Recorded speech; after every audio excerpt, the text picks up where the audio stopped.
कधी कधी आपण आपल्या अहंकाराच्या चष्म्यातून समोरच्या हिऱ्याला दगड समजण्याची चूक करतो.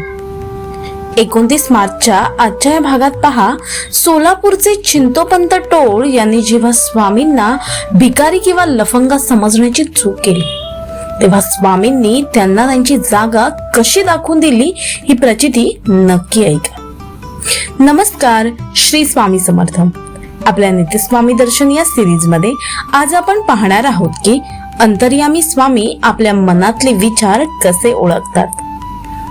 स्वामी सोलापूरच्या दत्त मंदिरात दिगंबर अवस्थेत ध्यानस्थ बसले होते. तिथे चिंतोपंत टोळ नावाचे एक गृहस्थ होते, ज्यांना दुसऱ्यांच्या गोष्टीत लुडबुड करण्याची सवयच होती. स्वामींना पाहून त्यांच्या मनात शंकांचे मोहोळ उठले. हा माणूस कोण?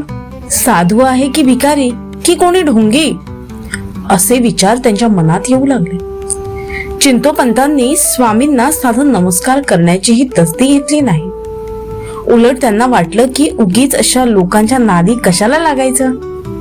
एके दिवशी पहाटे जेव्हा चिंतोपंत मंदिरात आले, तेव्हा स्वामींनी डोळे मिटलेले असतानाच त्यांना हाक मारली. स्वामींनी त्यांच्याकडे एका भेदक नजरेने पाहिले आणि म्हणाले, तुमच्या मनात मदसंबंधी जी खळबळ उडाली आहे ती मला कळलेली आहे. आम्ही दिगंबर अवधूत आहोत. आम्हाला तुमच्याकडून काहीही नको. कशाला माझ्या अस्तित्वाची चिंता करता? स्वामींचे हे शब्द ऐकून चिंतोपंत अक्षरशः गारद झाले. आपली चूक त्यांच्या लक्षात आली आणि ज्यांच्या समोरून ते सटकायचा विचार करत होते त्यांच्या समोर ते हात जोडून उभे राहिले. अनेकांना प्रश्न पडतो, नाम कसं घ्यावं आणि किती वेळा घ्यावं?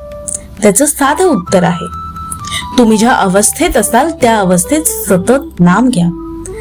भगवंताच्या नामाचा सतत उच्चार करा, कारण भगवंतापर्यंत पोहोचण्याचा नामस्मरण हा एकमेव मार्ग आहे.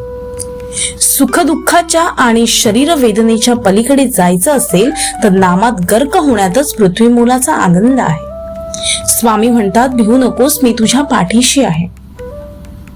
स्वामींनी चिंतोपंतांच्या मनातले विचार ओळखले. ही प्रचिती तुम्हाला कशी वाटली? कमेंट मध्ये श्री स्वामी समर्थ नक्की लिहा. उद्या 30 मार्चला स्वामी सोलापुरात अजून कोणता चमत्कार करणार हे पाहण्यासाठी चॅनलला नक्की सबस्क्राईब करा आणि भिवू नका. स्वामी तुमच्या पाठीशी आहेत. श्री स्वामी समर्थ.